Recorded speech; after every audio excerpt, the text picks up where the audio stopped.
দেখো এখানে অঙ্কটা বলেছে কোনো এক প্রকার মিশ্র সারে ইউরিয়া ও পটাশের অনুপাত 2:3।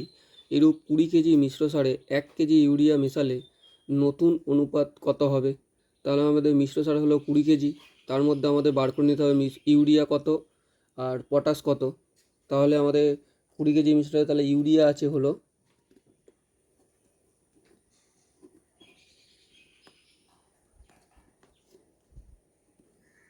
20 কেজির মধ্যে ইউরিয়া আমাদের আছে হলো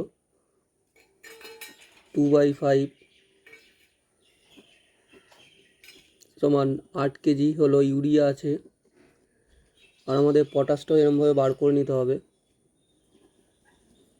পটাশ আমাদের আছে হলো 20 কেজির মধ্যে 3/5 বা 3/5,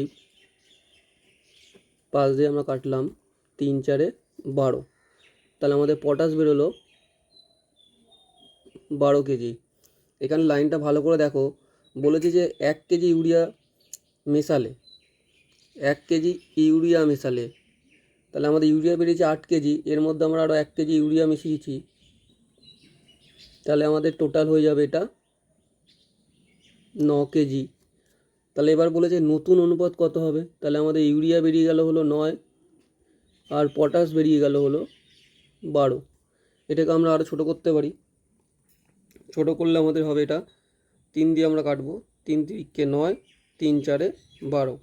তাহলে নতুন অনুপাত আমাদের হলো 3:4।